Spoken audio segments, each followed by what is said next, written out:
sebelah sini. Bukan Pak. Masih semangat. Mana suaranya? Kita ngobrol bahasa Sunda. Lagi Pep. Semangat kene? Semangat. Tongirakan ya? Lanjut. Nonton dangdut kali.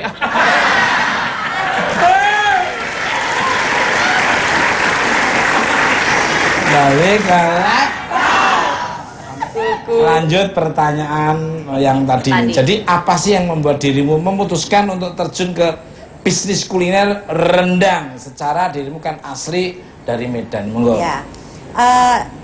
Sebenarnya awalnya tuh mulanya tuh dari baby Mas Tukul. Jadi waktu itu memang aku berdua sama baby tuh hobinya makan. Jadi pokoknya kita senang wisata kuliner. Sampai akhirnya salah satu makanan favorit kita itu adalah rendang. Makan di restoran Padang A, B, C, D, E, F, D gitu ya. Terus ada aja yang kurang di lidah kita. Misalnya kurang pedas, atau enggak kurang empuk, atau enggak kurang hitam. Kurang banyak juga ya? Kurang banyak. Atau enggak dia. Terus kenapa kurang bayar dia. Terus kenapa variannya cuma daging doang? Kenapa nggak ada jengkol, nggak ada ayam, nggak ada paru dan lain sebagainya? Nah sampai akhirnya baby mencetuskan, kamu nggak mau tuh jualan rendang. Terus aku bilang, apa kata orang? Nanti dipikir aku udah nggak laku gitu kan? Biasa gengsi ya kan? Awal mulanya tuh kayak apa perang batin gitu ya, kayaknya memalukan gitu loh. Dagang pasti identik dengan nggak laku gitu kan, banting setir. Tapi baby yang yakinin kalau orang percayain produknya sama kamu untuk jadi brand ambassador atau iklan atau built-in apalah itu, sekarang kamu punya produk sendiri gitu loh. Coba deh, aku pengen tahu, kamu kan dulu kuliah marketing, aku memang dulu lulus ekonomi marketing Mas, di Pajajaran. Mas Tukul sama Ketemu Mas. ekonomi marketing juga? Enggak, saya di depan kampus yang jualannya. Apa ceria? Terus setelah itu akhirnya ya udah diminta sama baby untuk kamu bikin deh bisnis plan-nya, bikin target, bikin promo, marketing segala macam, aku pengen tahu. Tapi ingat ya, kalau kamu udah putusin serius, aku nggak mau setengah-setengah. Jadi nggak ada nih, ini sampingan ya, tetap utama aku nge-host, nge-MC gitu ya.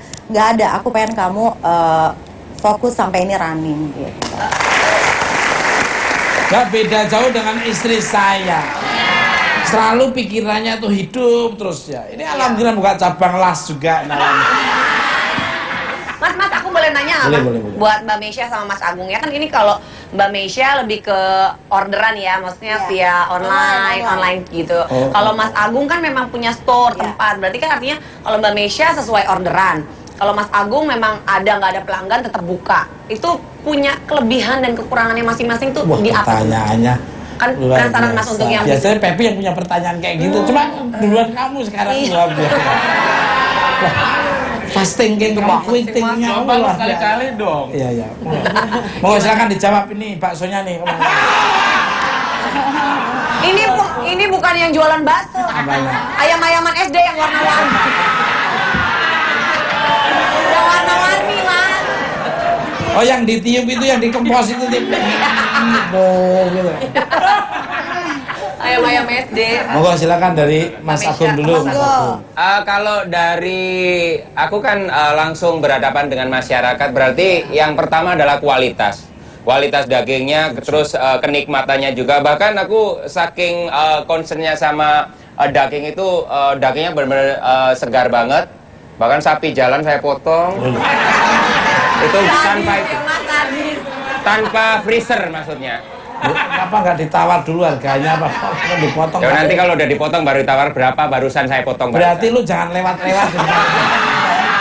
Hati aku loh.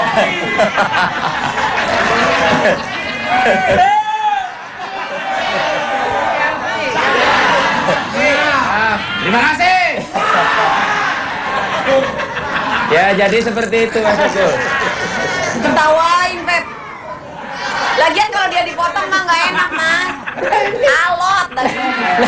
Lah ini sapi lagi narik itu apa ya gerobaknya. Tahu tuh berhenti tuh dipotong. Iya. Ya kan ditawar dulu. Lo tahu nggak kenapa dia senang? Kenapa kan? Dia tidak terancam. Oh, Karena dia anoa. panjang. Nah, yang bener ya. Jaga kualitas. Iya, jaga Quality dijaga. Saya sangat setuju sekali.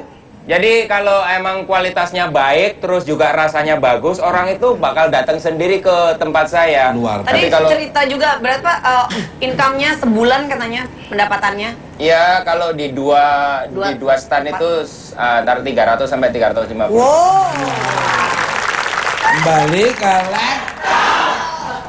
Pemirsa, bintang tamu saya yang berkirutnya adalah seorang pakar keuangan yang akan membahas tentang kenaikan nilai tukar dolar terhadap rupiah. Siapakah dia? Kita sambut Anissa Sagita.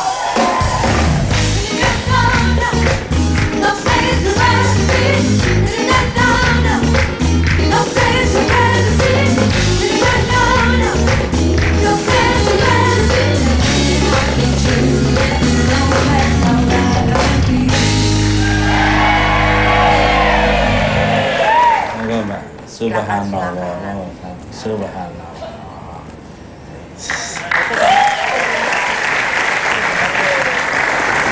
Pantesan temanya pas banget dan semalam itu IMF datang ke rumah saya. Ngapain mas? Ngobrol apaan mas? Tentang itu pinjaman gimana ditawari suruh minjem lagi. Wih, minjem apa mas? Pinjem celananya. Jangan nanya mas. Serba salah sih. Coba salah namanya IMF kan bukan urusan tahu sendiri ya bulu tangkis kayak. Bukan. Apa? Ngurus tenaga kerja. Balik. Selamat malam untuk Mbak Anissa. Subhanallah. Mirip Susi ya, mirip Susi. Semuanya ya. Iya. Mas aku. Barengan. Selamat datang di Bukan Empat Mata. Apa kabarnya? Mbak? Baik, alhamdulillah. Subhanallah. Mirip Betty Vera loh mas. Ya? Oh iya, Bukan. bener-bener ya. Alam. Alam tuh laki mas. Alam. Kayak istrinya Mas Toto ya. No, udah lihat mas. Loh, kalau jalan ini bener-bener ditinggal terus Mas dari mana? Langsung saja ini, Mbak. Terkait dengan naik turunnya nilai mata uang. Sebenarnya bagaimana sih nilai mata uang suatu negara itu ditentukan? Monggo, Mbak. Oke, jadi ada beberapa cara sih ya. Cara yang paling gampang dimengerti itu adalah menentukan nilai mata uang ya. Itu dengan seberapa bergantung sih satu negara sama mata uang asing. Nah, itu diukur dari ekspor impornya kita. Gitu. Jadi kalau kita Ekspor importnya kita. Export impor. ekspor impor. Iya. Jadi kalau kita impor, kita bayar dong. Iya. Bayar dengan mata uang uang mereka asing. ya. Mata uang asing. Sementara kalau kita ekspor, kita dibayar dengan mata uang kita gitu. Jadi mana yang lebih besar itu yang menentukan ketergantungan kita terhadap mata uang asing itu gitu. Jadi itu yang menentukan seberapa sih nilai mata uang kita terhadap mata uang asing. Seperti Jadi itu. kalau dolarnya lebih tinggi terus rendah terus rendah terus ya, Mbak. Iya, ada banyak faktor yang menentukan itu. Politik global mempengaruhi juga mbak. Politik sama ekonomi. Pasar global juga sama pasar impres yang di situ. Udah. Pasar gembrong sekalian. Jangan ngomongin gembrong kan bibir mas Tukul gembrong ya. Gembrong. Gombrong.